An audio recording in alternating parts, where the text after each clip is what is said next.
Hey, it's your friend Choice CJ here, and I'm coming to you guys today with my team builder video for week one. I don't know what I was about to say. For week one of the UBC playoffs. And we are going up against Kohona, coach of the Violet City Moltres. Now, last time we played Kohona was in week one of UBC, and we played a 100 turn, grueling, painful loss. We lost 4-0, and basically the match consisted of Clefable going for Wish Protect on Charizard, hoping to stall out the sun. And eventually, like you're slowly ripping our band-aid off the skin, we ended up losing. So it was really a really tough loss. To continue with the band-aid analogy, you should have just ripped it right off and just given up after 40 turns because we had no chance of winning. That was before we made a couple of changes to our team. We added Pokemon like Qwilfish and Kadabra that have done really well this season for us. And we are bringing Qwilfish this week, as you can see.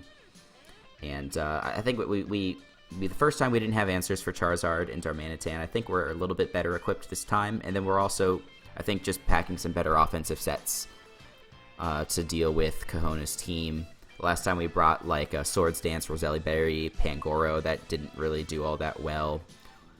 We brought, I don't even remember, to be honest. We brought Focus Sash Cloyster with Shell Smash and Rapid Spin, which didn't end up working out because he had Toxic Spikes as well as Stealth Rock. Sorry, I don't mean to be choking on you guys as I'm doing this video. But yeah, it just didn't really work out this week, and I think we've fine-tuned the strategy to some extent, and I'm hoping it works a lot better this time. So 9 times out of 10, I think our lead's going to be this Nidoking with Stealth Rock, Sludge Wave, Earth Power, Ice Beam. Not the only, but the main objective of this set is to set up Stealth Rock because it's obviously going to be hitting a ton of his team for good damage. The Avalugg, the Darmanitan, the Charizard, obviously. It's going to wear down the Cresselia, it's going to wear down the Umbreon, it's going to wear down the Sylveon, stuff like that. So assuming he doesn't pack Excelgor, I'm pretty sure this is what I'm leading with. So we can get up the rocks, and then we can do major damage to Nidoqueen, to Sylveon, to Gligar. We can do really good damage to all of those things with these moves that we're packing. It's not going to be able to do a ton to the likes of Cresselia and Umbreon, but that's okay. I have other Pokemon that can handle that. So if he does have Excelgor, I think our lead is going to be Heath Ledger. With Sacred Fire, Stone Edge, Rest, Sleep Talk, especially defensive set. I think this is a much better set for dealing with the Charizard than what we brought before. We brought Assault Vest with I think it was just max attack, max speed. Might have had some HP and Spadef investment so we could live some Focus Blasts. But this time we'll actually be able to stay healthy. The strategy last time was to Wish Pass with Entei, or into Entei with Clefable, but he got up Rocks and Toxic Spikes on me very early, and I wasn't able to switch in Entei to receive a wish. And then by turn 90, I finally got rid of the hazards, or I think he got rid of the hazards because he kept defogging. So then at that point though, it was already too late, so it didn't really matter. But yeah, we can live easily 3 flamethrowers, and stall him out or do whatever it is that we need to do. Stone Edge is obviously going to threaten him out. It probably won't Oko with, so what happened last time was he roosted and then I hit him with a Stone Edge. It did 96%, so it didn't actually kill. If he does that again, since I have no attack investment this time, the Stone Edge probably won't kill. But it's still going to do probably 80%. So if he roosts again, after that he'll get to 70%, and then I'll bring him down to 0. So that's fine with me, assuming I hit all the Stone Edges. But yeah, it's going to be the Charizard answer. It's also going to be the lead against Excelgor because we can go for a Sacred Fire and hopefully Oko after burn, and only allow up 1 layer of spikes. So, that could be a problem if he does bring that, but we'll have to see. I'm not sure how often he's brought it this season, but that doesn't mean that you can't. Doesn't mean that you don't prepare for it. You still have to anticipate those sorts of things, obviously. Next up is Bloat, the Qwilfish, Rock and Sugarberry, and a moveset of Waterfall, Aqua Jet, Pain Split, Destiny Bond. Waterfall and Aqua Jet are for dealing with Darmanitan. This is the Darmanitan answer. That's pretty good, I think. Shuka is going to be able to reduce the damage from a super effective Earthquake that Darmanitan has. Even if he's banded, it's only going to do like 35% max after Shuka. And Flare Blitz is only going to do like 35% as well. Pain Split's here, so that way we can get some recovery up on Pokemon, and, maybe like Umbreon or stuff like that. Avalugg would be a good Pokemon, even though Avalugg does get Earthquake, but that's another reason why we have Shuka. It's to help deal with that. And then the last move is Destiny Bond. I did have Thunder Wave here before, but I think Destiny Bond is actually a lot better because if we can land a cheap kill on something like Cresselia or Umbreon or something like that, we're going to be in a really good position. So I did put a little bit of speed on this to try and creep Cresselia and Gligar and stuff like that. We'll see if Kohona also brings a little bit of speed on those Pokemon. If he does, then good play. You got me good. But I really need as much defensive investment on this thing as possible in order to take on that Darmanitan and stuff like that. So yeah, that's Cool Fish. Should be good. Next we have Tuscan. Packing I don't even know what I'm trying to say. Packing Rapid Spin, Toxic, Earthquake, Iron Head with leftovers. I was thinking about like a different set with like Substitute, Swords Dance, Earthquake, Rock Slide, but I decided Rapid Spin was really important, and Toxic was also really important for stuff like Cresselia and Umbreon. Cresselia can't really do much to Excadrill, and Umbreon can go for Foul Play. But if we do Toxic it on Switch In, it can't Toxic us back with Synchronize since we are Steel type. So I think it's worth it to have the Toxic, even if he has Heal Bell on Umbreon. Any turn that he goes for Heal Bell is a free switch into Pangoro. So yeah, and then we are going with Iron Head over Rock Slide.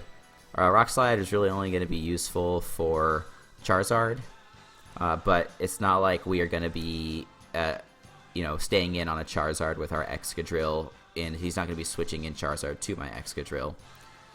So I thought Iron Head was better, so we can hit Sylveon, and we can hit Avalugg a little harder, and stuff like that. And leftovers, just because, as I said, Rapid Spin is really important, because, I can't afford to let my team get weakened. Not like my walls and my offensive threats are too important to have them taking too much residual damage. So that's the focus of Excadrill this week. Next up is the Gun Show. Now, this was a Pokemon that I thought was going to do really well the first time.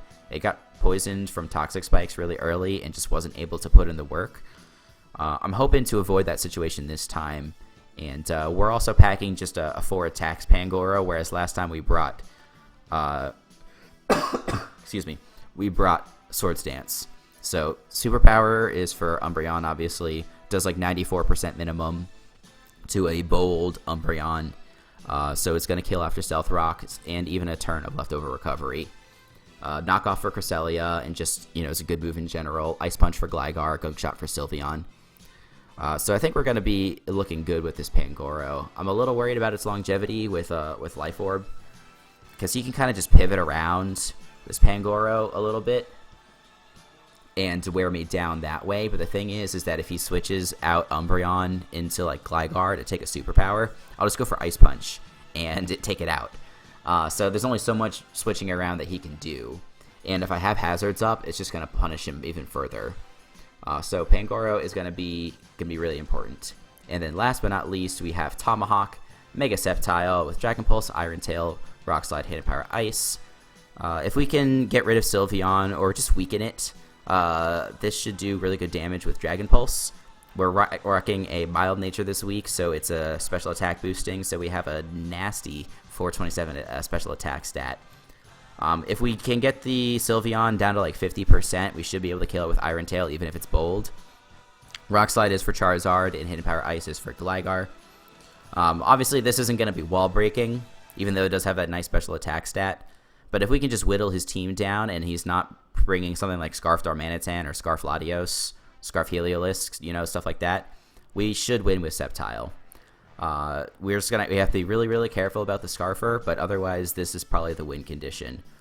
So the strategy is get up hazards, dance around his team with the more defensive mons, keep hazards off our side of the field, wall break, and then sweep. I think that's a good plan for us this week. And, you know, it's going to be a really hard match. Kohona's got a really sick team. Just, like, look at this bulk. You know, Cresselia, Umbreon, Nidoqueen, Gligar, Avalugg, Sylveon. It's really disgusting. It's really, really disgusting. And then these two mons here, Darmanitan and Charizard, are just so fearsome as wall breakers. It's really nuts. Latios is going to be... If he brings it, it's actually going to be a huge problem for my team. But I'm hoping he doesn't bring it. You know, my old boss has an expression that hope is a shit strategy. But, you know, I have Clefable, I have Bronzong, I have Excadrill, which can run a defensive set to counter Latios, and I have Sceptile, which can very easily revenge it. So I'm hoping he decides not to bring it. If he does, then I'm kind of in trouble. The only thing that can really threaten it is Sceptile. But again, if he's Scarf, I can't do anything. At least if he's Scarf, he can't switch moves, and I can play around that more easily. But we'll see. I just got to protect my core, and should be a good game. So good luck, Kohona. I'm really nervous, but I think no matter what, it's going to be a great game. You know, for us this season, we've been able to accrue a 7-2 record, which is pretty nice, even if 2 of those came as forfeit victories.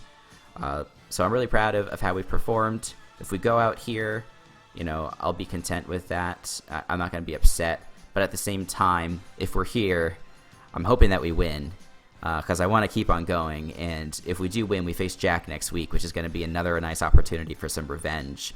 These are the back-to-back revenge weeks. If we can beat Kohona and then we can beat Jack, we've beaten everybody that we lost to. So that's not bad. That would be a great result. But again, as long as it's a good match, I'm going to be happy. So I want to thank you guys for watching. Definitely check back tomorrow for the battle. It's going to be a great one.